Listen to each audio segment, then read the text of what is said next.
justement de ce sujet, donc de cette compagnie Sonder avec toutes ses portes finalement. Là, on parle de quoi? 389 appartements qui sont exploités à Montréal, dont plusieurs sur Airbnb. C'est une histoire qui provient de notre bureau d'enquête. Jean-François Cloutier, journaliste à ce bureau d'enquête. Bonjour. Bonjour, Marianne. Parlez-nous justement de cette compagnie-là. Qu'est-ce qu'on sait sur Sonder qui, agit à Montréal, mais également ailleurs, là?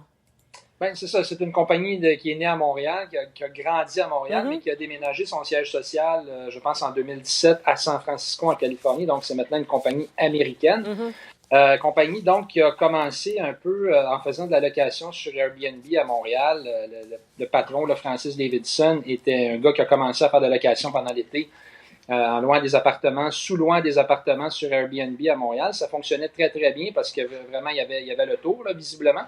Et donc, cette compagnie-là a pris énormément d'ampleur et maintenant en Californie, mais à la fin de 2020, Québec, le gouvernement du Québec a accepté de lui prêter 30 millions de dollars pour qu'elle installe un centre de croissance, là, entre guillemets, à Montréal et qu'elle crée des emplois à Montréal, sauf que ce qui arrive, c'est que quand on parle à des intervenants du milieu du logement, ben ce qu'on nous dit, c'est que cette compagnie-là contribue directement à la crise du logement parce qu'elle loue extrêmement cher des unités locatives qui pourraient servir d'appartements en temps normal à des Montréalais à long terme, et elle profite de certains droits acquis aussi qui ont été obtenus au fil du temps pour faire de la location Airbnb, là, de la location court terme dans des zones où ce n'est plus permis aujourd'hui à Montréal. Donc, ça soulève plusieurs questions, à savoir, est-ce que cette compagnie-là qui reçoit l'aide de Québec contribue à une augmentation du prix des loyers, et est-ce qu'on devrait donner de l'argent public à cette compagnie-là dans ce contexte-là, dans le fond? C'est un peu le sens de notre reportage. Pour créer un centre, pour créer de l'emploi, on en est où, justement, dans cet objectif-là?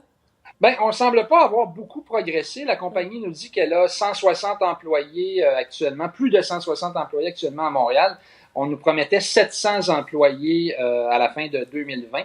Mais je me suis rendu, moi, sur place au centre-ville, là, où le centre de croissance doit être situé. En fait, il y a personne actuellement. Donc, on nous dit qu'on n'a pas encore ouvert avec la pandémie. Il faut savoir que pour Sonder, la compagnie ne va pas si bien que ça en ce moment. L'action a beaucoup, beaucoup baissé en bourse. Donc, est-ce que cette promesse-là de 700 emplois est maintenue? Est-ce qu'il va vraiment y avoir 700 emplois en échange de 30 millions? Il faudra voir dans les prochaines années. La compagnie nous dit on garde le cap sur cet objectif-là, mais ça va être à surveiller dans le futur si effectivement cet argent public-là aura servi vraiment à la création d'autant d'emplois à Montréal. Vous avez fait l'expérience de louer une chambre, en fait, appartement, là. Comment ça s'est passé? Bien, c'est ça. C'est mon collègue Charles Mathieu, recherchiste au bureau d'enquête, qui s'est rendu passer une nuit là, carrément dans ce qui ressemble essentiellement à un immeuble à condo, là, qui pourrait servir d'immeuble à condo en temps normal dans le Vieux-Montréal. Donc, en fait, c'était bien correct selon lui, mais ce qu'il a trouvé très étonnant, c'est que d'un, ça coûtait très cher. Ça lui a coûté 460 $ pour seulement 2 nuits dans un 3,5 d'environ 550 pieds carrés, donc pas un gros appartement. Et d'autre chose, c'est qu'il n'a rencontré à peu près personne. C'est-à-dire que Sonder, tout se fait par téléphone. On te donne un code d'accès. Et la seule communication qu'il a eue, là, vraiment, avec quelqu'un de Sonder, c'est une employée aux Philippines.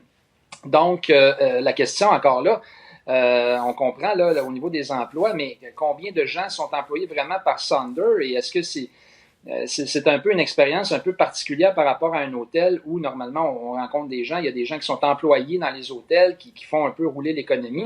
Dans ce cas-ci, l'employé est aux Philippines et la compagnie là, charge extrêmement cher là, pour des unités locatives là, qui sont rien de moins, là, dans le fond, que des unités, des logements, là, des appartements, dans le fond, qui ont le nom d'hôtel, mais c'est vraiment des appartements qui pourraient servir à des Montréalais à long terme. Le temps file, Jean-François, mais rapidement, que vous disent les autorités municipales ou encore provinciales? Est-ce qu'on veut agir à ce niveau-là?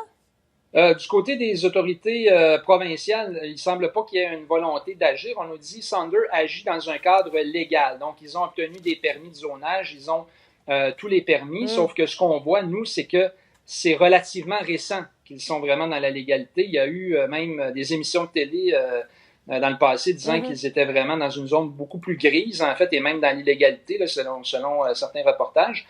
Donc, du côté de Québec, il ne semble pas y avoir un désir d'agir. Du côté de Montréal, on dit qu'il faut augmenter la réglementation.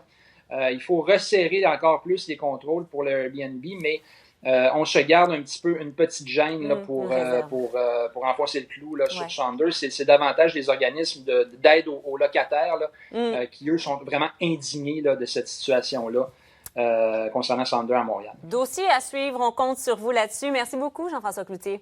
Ça m'a fait plaisir. Bonne journée. Merci.